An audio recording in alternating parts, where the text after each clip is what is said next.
I'm going to let you pick the final thing we talk about. All right, let's do. Here's my 5 second Ingram spiel. The Pels should not give him a max at like a fair extension. What his max is 5 years, 270. Certainly Well, that's not if he gets a that. free agency. As of right now, it's like 4 and Yeah, 207 for or yeah, whatever it yeah, is. yeah, yeah. Damn, man, I would be scared. Anything over like 5,200 would scare me. Would you I rather pay him or Jonathan Kuminga the money you outlaid for Jonathan Kuminga? So the quickly deal. ooh, okay, Well, not the quick, I guess 5 and 175, but let's do it in 4 year terms yeah, of, let's say, 4 and 140. sure. I'd rather gamble on Kaminga's upside. I think Wow. I don't think I could go that far.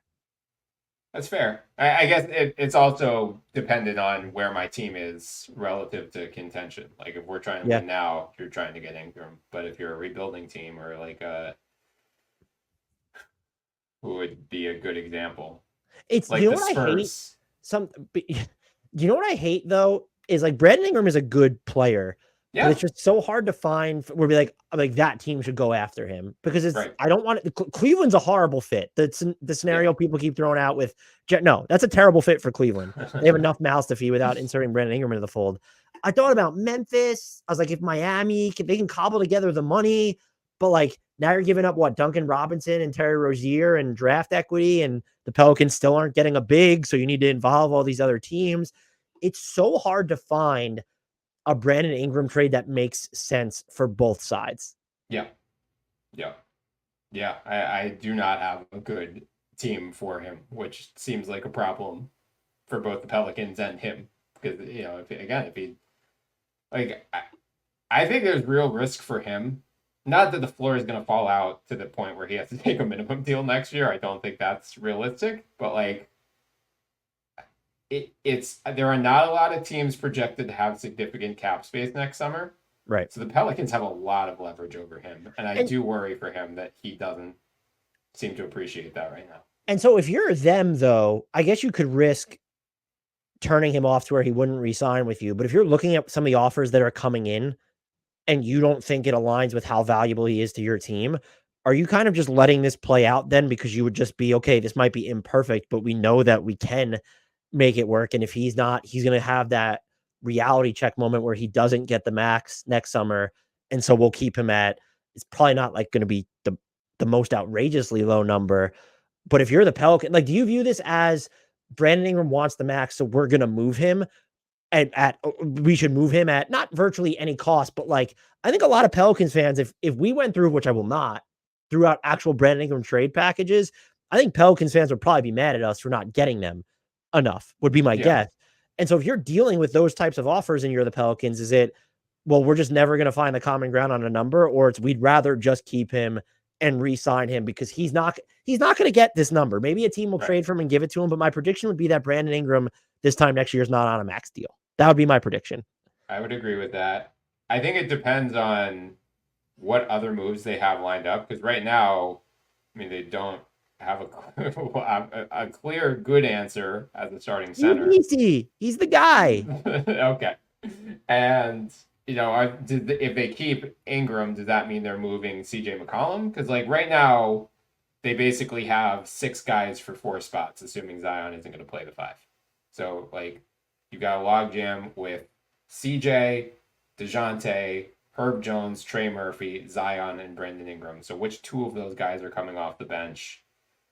It seems like they want to get Trey Murphy into the starting lineup, which I agree with. So, like with that in mind, yes, maybe it just makes sense to take the best offer for Ingram this summer and not have to worry about the next contract. But I could also see the argument of, oh, if you think he's just so egregiously misreading the market and you think you can still have the best offer for him next summer, it's not like what happened with Paul George and the Clippers, where it's like, Mhm. okay, we're standing pat. We are drawing the line at 3,150. And if you get a bigger offer, we are not raising it. I think if the Pelicans say we are drawing the line at, 3, whatever it is, like I make up a number, I don't care, 4,160 or something like that. I don't know that he gets that. in free agent. There's not a clear like, oh yeah, well these three teams are definitely going to offer him a max contract. So if Mhm. we don't go up, we're screwed. It's like, all right, we're going to offer you 4 160, and if you want it, take it. That's great. If not, play out the season, see what happens next summer. Our offer will still be on the table, and there's a chance that's still the biggest offer you get.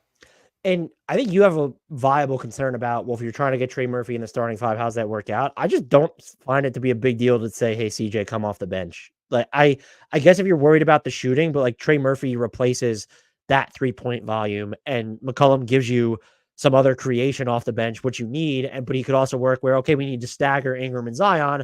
McCollum can also play off either one of them. And so I think a lot of people, I'll probably say mostly outside of New Orleans, just view it as like, oh no, like they need to move Ingram. This is a real logistical hurdle. And it's no, like the real hurdle is that they have not set themselves up well at the five. And I don't know what the end game is there. And they've traded Right. all their, not all there, but they've traded their like medium sized salary matching fodder. And so it's, can we get someone cheap that's making Jordan Hawkins money? Or do we have to go nuclear and trade a CJ McCollum or Brandon Ingram to get an operable big man in our, Right. and it's because I know Pelicans fans are high on a couple bigs in the roster and think Daniel Tice is a good fit, but you can't go into the season and be a team with immediate aspirations that just traded first round picks for DeJounte Murray with Daniel Tice as your starting center. And I would think even if you want to close with Zion at the five, you want to limit his time at the five because he made Yeah. so many strides defensively at the four last year. And just his body's going through enough without saying, like, yeah, just play five all the time, guy. Right. Exactly. Exactly. So how was that for not talking about Brandon Ingram? Did you still That's want to good. talk? I was going to ask you. So the Sixers, Yep. they're mostly done this offseason unless they're going to trade for someone who makes like a pittance. They Yep. make the KJ Martin contract. People have called it, he's a human trade exception. I would agree. The Mm-hmm. numbers, I know they had very little wiggle room under the apron, but he's 2 years, $16 million. So he's non-guaranteed in year two. So he's this $8 million salary basically leading into next year. How do we square this away? What can it's a multifold question. What can the Sixers realistically do given their financial situation, and what archetype as of right now without seeing them play any games? And the benefit here is they'll have information because he can't be traded until December 15th. But like what type of player or a certain name are you targeting? Is it someone that you might have to step ladder your way to where it's, well, we're not just trading KJ Martin and picks, it's KJ Martin, it's Jared McCain, and it's Reggie Jackson's minimum salary so we can bring back a $15 million player or whatever it is. Right. Yeah. So they're over the first apron, which means they can't take back more than they Wildly said they. impressive, by the way, to I have know. having used the room exception, signing Paul George with cap space, but now you are over the first apron. Just Well, I incredibly impressive. love I love that the new CBA did not hard cap teams that use the room exception because they just did not account for this scenario. It seems like this seems like a total loophole where, teams that use like the taxpayer MLE get hard capped at the second apron. The Sixers aren't I, hard I capped didn't. right now. I honestly didn't even realize it until Yeah. like the Sixers were going. I was like, oh, like that was. I just I was assumed. I was triple checking with people like leading up to free agency because I mean there's a thing in the CBA called the transaction restrictions table, and it's not, it's very specifically lays out every single thing you can do that will hard cap you at either one of the aprons in the room. The room MLE does not show up anywhere, so it's like it isn't. Does I guess this? they Am I just missing assumed that this? teams wouldn't figure out a way to spend themselves into that tier, and Daryl Yeah. Morey's like, bet. Right. Well, I Challenge mean, accepted. it is such a rare thing where it's like, okay, we've got a guy that we want to max, but his cap hold is so much lower than that we're going to create, 20 plus million of I, artificial cap space, and we're going to do the same thing with KJ Martin to a lesser extent. I guess I Anyway, would argue though, like what the Sixers did with Maxey is not novel. Like was the right. players union and the board of government, like they were just so used to teams like kind of just if the players are worth at like Anthony Edwards or like you're just giving them the extension. It's become almost taboo to make these guys wait. And I don't think now if you want to get into a discussion about should there be restricted free agency, and then that gets into, well, then should there be a draft? But restricted free agency right now set up the way it is. If you're a team, why wouldn't you use that more to your advantage rather than like with Orlando is like, I'm like, well, why did they? I know they're not going to have a ton of cap flexibility next summer, but I look at Franz Wagner as, okay, I Yeah. understand why you max out Evan Mobley. You're not going to have cap space anyway, whatever. But like with Franz Wagner, you're really kind of punting on some flexibility there. Yeah, I mean, he was a high enough pick that his cap hold would have still been significantly more. Like Maxi was just this perfect storm of like True. late-ish first round pick and then still max caliber player. So like Şengün is another guy who I think is going to be in this boat. Like I know. Oh, he's not getting extended. Right. Well, I know the Rockets. There was talk of like both Jalen Green and Şengün not getting extended, and Şengün makes sense for the cap space reason. They can do the same thing with Maxi.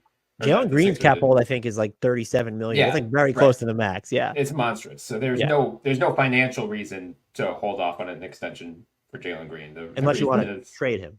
Yeah, yes, that's true. But yeah, you just want to make sure the Mickey Mouse March stuff applies to October, November, December, so on and so forth.